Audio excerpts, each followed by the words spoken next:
Hey everybody, welcome to Krishna law classes. आज हम मुस्लिम विधि के अंतर्गत निकाह को पढ़ेंगे। निकाह क्या है? देखिए, निकाह इस्लाम में शादी का अनुबंध है, जिसे अरबी में शब्द यानी शादी का अनुबंध और उर्दू में इसे निकाहनामा कहते हैं या करारनामा। देखिए, शादी यानी विवाह किसी भी धर्म या चाहे कोई भी धर्म हो, ये एक सामाजिक आवश्यकता है। पैगंबर मोहम्मद साहब के शब्दों में कहें तो उन्होंने कहा कि कोई भी मोमिन तब तक मुकम्मल नहीं हो सकता है कि जब तक वह निकाह नहीं कर लेता है। उन्होंने हदीस में कहा है कि जब तक कोई भी मोमिन विवाह न कर ले वह मुकम्मल नहीं हो सकता, यानी कि विवाह एक सामाजिक आवश्यकता है। और हम देखते हैं इसकी कुछ डेफिनेशन। देखिए, यहाँ पर इसकी अगर प्रकृति देखें तो प्रकृति को लेके काफ़ी विवाद रहता है कि ये कैसा कॉन्ट्रैक्ट है या संस्कार है। तो इसकी प्रकृति कुछ कुछ कॉन्ट्रैक्ट से मिलती जुलती है, क्योंकि इसमें प्रपोजल होता है और एक्सेप्टेंस होता है और प्रतिफल मेहर के रूप में होता है। तो इसलिए इसे संविदा भी कहते हैं। मुस्लिम विवाह को, निकाह को एक संविदा भी कहा जाता है। अब चलते हैं इसकी डेफिनेशन। निकाह की परिभाषा। मुस्लिम विवाह की परिभाषा निम्न विद्वानों ने निम्न प्रकार से दी है। नंबर 1, हिदाया के अनुसार कानून की शब्दावली में निकाह से एक ऐसी संविदा का बोध होता है जो संतान उत्पत्ति को वैधानिकता प्रदान करने के उद्देश्य से की जाती है। यानी जो संतान होती है उसको वैधानिकता प्रदान करने के उद्देश्य से ही विवाह किया जाता है, ये कहा गया है। अब्दुल कादिर वर्सेस सलीमा के बाद में न्यायमूर्ति महमूद ने कहा, मुस्लिमों में विवाह शुद्ध रूप से एक संविदा है, यह कोई संस्कार नहीं है। इन्होंने संस्कार मानने से बिल्कुल साफ मना कर दिया है। उन्होंने कहा ये शुद्ध रूप से एक संविदा है। किसने कहा? न्यायमूर्ति महमूद ने कहा है, अब्दुल कादिर वर्सेस सलीमा के बाद में। अब चलते हैं निकाह की प्रकृति। मुस्लिम विधि के अंतर्गत विवाह एक संविदा है, अतः इसकी प्रकृति संवैधानिक ही मानी जाती है। इसकी विधि को संविदात्मक मानना एक न्यायिक व विधिक पक्ष ही है। और सिविल संविदा के अतिरिक्त इस्लाम में विवाह का सामाजिक तथा धार्मिक महत्व भी है। मतलब अब यहाँ ये कह दिया है कि इसकी पूर्णतः है, कॉन्ट्रैक्ट भी नहीं है, इसमें धार्मिक महत्व भी है, शामिल है। यानी अब इसका लीगल एस्पेक्ट देखते हैं, यानी विधिक पक्ष क्या है। मुस्लिम विवाह के सांविधिक स्वरूप की संकल्पना निम्नलिखित तथ्यों पर आधारित है। नंबर 1 है संविदा के समान। निकाह में भी दोनों पक्षकार सक्षम होते हैं। जैसे कॉन्ट्रैक्ट के लिए पक्षकार सक्षम होने चाहिए, यहाँ भी होने चाहिए। निकाह भी बिना प्रस्ताव स्वीकृति के पूर्ण नहीं माना जाता, जैसे कॉन्ट्रैक्ट नहीं माना जाता है। और विधिक सीमाओं के अंतर्गत संविदा की भांति निकाह में भी दाम्पत्य जीवन की कुछ शर्तें स्वयं पक्षकारों द्वारा निर्धारित की जाती हैं। मतलब कुछ शर्तें होती हैं जो स्वयं पक्षकार ही निर्धारित करते हैं अपने दाम्पत्य जीवन की। और सामाजिक पक्ष देखें इसका, तो कोई व्यक्ति एक साथ अनगिनत संविदाएं कर सकता है, लेकिन मुस्लिम विधि के अंतर्गत एक पुरुष 4 से अधिक स्त्रियों से विवाह नहीं कर सकता है। ये इसका सामाजिक पक्ष है। संविदा के पक्षकार आपसी संबंध नहीं होता है। संविदा के पक्षकारों में जो आपसी संबंध नहीं होता है, जबकि निश्चित संबंधों के बीच निकाह की संविदा शून्य है। मतलब वे आपस में रिलेटिव नहीं होनी चाहिए। और जो निषिद्ध संबंध है और उनमें विवाह होता है तो वो संविदा यानी विवाह शून्य होता है। अब इसका देखते हैं धार्मिक पक्ष, यानी रिलीजियस एस्पेक्ट। मुस्लिम विधि में विवाह का धार्मिक पहलू भी है। कुरान में प्रत्येक सक्षम मुस्लिम को अपनी इच्छित स्त्री से विवाह करने का निर्देश दिया गया है। मतलब प्रत्येक सक्षम पुरुष अपनी इच्छित यानी अपनी इच्छा से, जिसे वह चाहता है उस स्त्री से विवाह करने का उसको निर्देश दिया गया है। और कहाँ दिया गया है? कुरान में दिया गया है। अतः बिना किसी उचित कारण के अविवाहित रह जाना कुरान के निर्देशों का उल्लंघन व अधार्मिक कृत्य है। बिना किसी कारण के अविवाहित रह जाना कुरान के निर्देशों का उल्लंघन व अधार्मिक कृत्य माना गया है।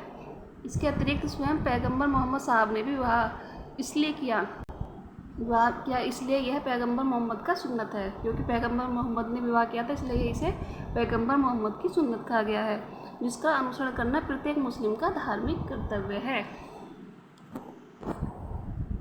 अनीस बेगम बना मुस्तफ़ा हुसैन में न्यायाधीश सुलेमान ने कहा कि संविदा के अतिरिक्त मुस्लिम विवाह एक धार्मिक संस्कार भी है। किसने कहा? न्यायाधीश सुलेमान ने कहा है कि यह सिर्फ पूर्णतः कॉन्ट्रैक्ट ही नहीं है, यह एक धार्मिक संस्कार भी है। अभी हमने क्या देखा था अब्दुल कादिर वर्सेस सलीमा के बाद में? उसने कहा कि शुद्ध रूप से संविदा है, और अनीस बेगम में इसे धार्मिक संस्कार भी माना है। न्यायाधीश सुलेमान ने और न्यायाधीश महमूद ने पूर्णतः संविदा माना है। अब चलते हैं विधि मान्य विवाह की आवश्यक शर्तें, essentials of a valid marriage. Number 1, विवाह के दोनों पक्षकार संविदा के लिए सक्षम हों।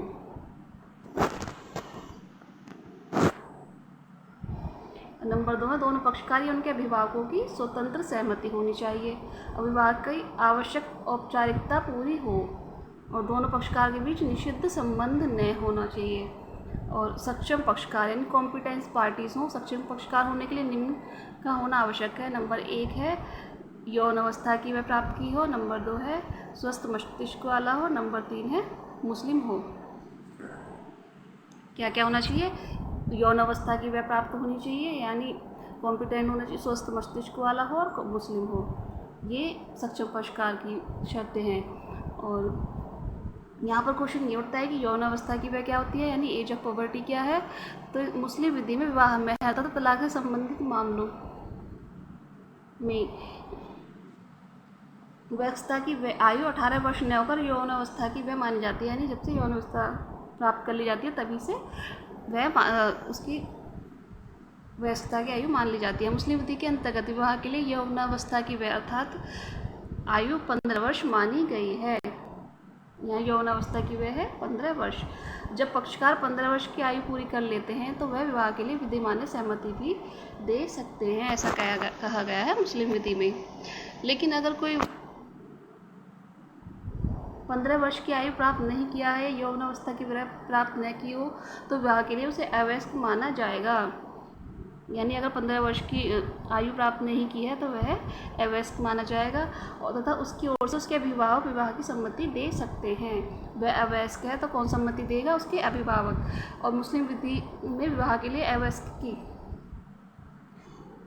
अभिभावक कौन होंगे ये बताया गया है। सुन्नी विधि में है पहले होंगे अभिभावक, विवाह पिता होंगे और फिर पितामह होंगे। सबसे पहले पिता, फिर पिता के पिता, फिर भाई व पितृत्व कुल के अन्य सदस्य।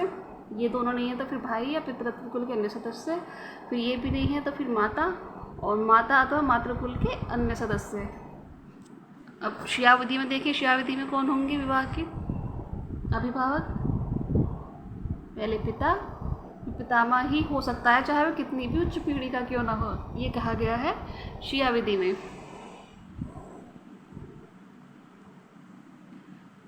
क्योंकि 15 वर्ष की आयु अन्य किसी मामले में अवयस्कता की आयु होती है तथा बाल विवाह अवरोध अधिनियम 1929 के अनुसार जो बाल विवाह की प्रथा को रोकने के लिए बनाया गया है, इसमें पुरुष के लिए न्यूनतम आयु विवाह के लिए 21 वर्ष की गई है। इस अधिनियम का प्रभाव मुस्लिम विधि पर भी पड़ता है तथा इसे कराता है वह दंडनीय होगा। क्योंकि बाल विवाह अवरोध अधिनियम 1929 के अनुसार जो बाल विवाह की प्रथा को रोकने के लिए बनाया गया है, इसमें पुरुष के लिए न्यूनतम आयु 21 वर्ष है। अगर पुरुष 21 वर्ष से कम आयु का है तो वह उसका प्रभाव भी मुस्लिम विधि पर पड़ता है और वह दंडनीय होगा, ये कहा गया है।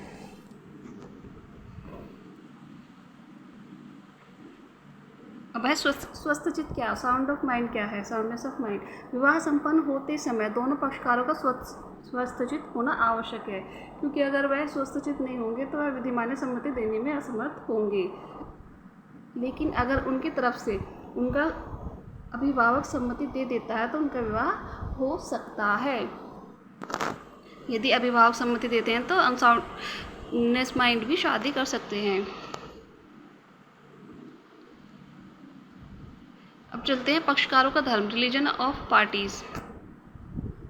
यदि पति व पत्नी दोनों ही मुस्लिम हैं तो वहाँ पर वह किसी भी शाखा के हों वह विवाह विधिमान्य माना जाएगा। शाखा चाहे कोई भी हो, अगर मुस्लिम है तो विवाह विधिमान्य होगा। इसके लिए धर्म अलग अलग होने पर इनका विवाह अंतर्धर्मी विवाह माना जाएगा। अंतर्धर्मी विवाह मुस्लिम विवाह के नियम निम्न हैं। जो अंतर्धर्मीय विवाह होंगे उनके क्या नियम होंगे ये बताया गया है।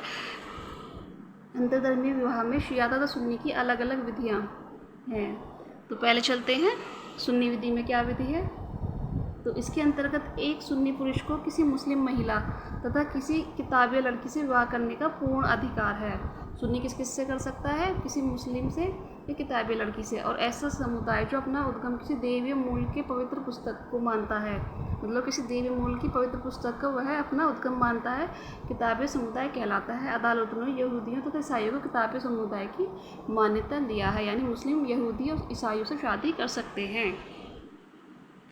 अब चलते हैं शिया विधि के अंतर। शिया पुरुष को किसी गैर मुस्लिम से विवाह करने का अधिकार बिल्कुल भी नहीं है। वह किसी किताबी महिला से भी विवाह करने के लिए अयोग्य है। यहाँ पर शिया विधि में किताबी से भी विवाह नहीं किया जा सकता, जबकि सुन्नी विधि में किया जा सकता है। परंतु एक शिया किसी किताबिया या अग्निपूजक लड़की से मुता या अस्थायी विवाह कर सकता है। मुता या अस्थायी विवाह तो कर सकता है किताबिया से, लेकिन वैसे लीगल विवाह नहीं कर सकता है। नंबर 3 है मुस्लिम महिला का गैर मुस्लिम पुरुष से विवाह। क्या मुस्लिम महिला गैर मुस्लिम से विवाह कर सकती है? शिया या सुन्नी किसी भी संप्रदाय की मुस्लिम महिला को किसी गैर मुस्लिम पुरुष से विवाह करने का अधिकार नहीं है। ये किताबिया से भी नहीं है, सिर्फ और सिर्फ मुस्लिम से ही करेगी।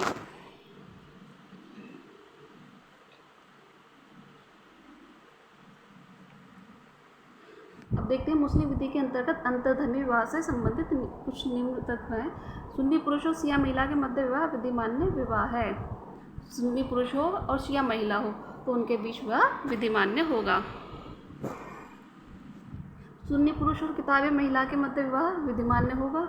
और सुन्नी पुरुष और गैर मुस्लिम तथा गैर किताबी महिला के मध्य विवाह अनियमित विवाह है।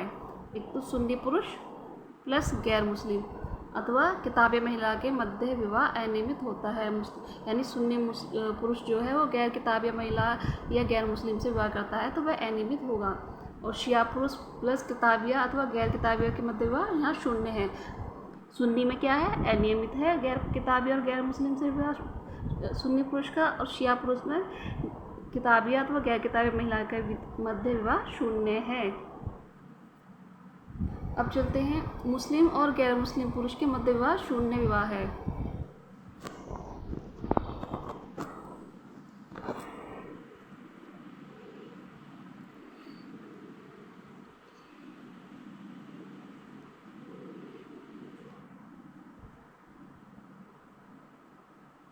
मुस्लिम और गैर मुस्लिम पुरुष के मध्य विवाह शून्य है। मुस्लिम महिला और कोई गैर मुस्लिम पुरुष है तो वहाँ तो विवाह शून्य ही होगा, ये हम देख ही चुके हैं। अब चलते हैं कंसेंट। फ्री कंसेंट क्या है? यानी स्वतंत्र सहमति। मुस्लिम विवाह की विधिमान्य होने के लिए पक्षकारियों के अभिभावकों की सहमति आवश्यक है। पक्षकार यदि वयस्क अथवा स्वस्थचित्त मस्तिष्क वाले हैं तो उनकी स्वयं की सहमति ही पर्याप्त है। सहमति चाहे स्वयं पक्षकारों की हो या उनके अभिभावकों की। यदि वो स्वस्थ वयस्क हैं तो उनकी सहमति ही पर्याप्त है, चाहे उनकी हो या अभिभावकों की हो। निम्न परिस्थितियों में सहमति स्वतंत्र नहीं मानी जाएगी। कब मानी नहीं जाएगी? यदि वह बलपूर्वक या जबरदस्ती ली गई है, यदि वह कपट या तथ्य की भूल के कारण ली गई है। अब चलते हैं हनफी विधि। हनफी विधि में यदि बलपूर्वक या जबरदस्ती भी प्राप्त की गई हो तो वह विवाह पूर्ण रूप से विधिमान्य विवाह माना जाएगा। हनफी विधि में यानी बलपूर्वक भी अगर सहमति ले ली गई है तो वहाँ विवाह क्या होगा? विधिमान्य होगा, जबकि सुन्नी और शिया विधि में विवाह शून्य होता है।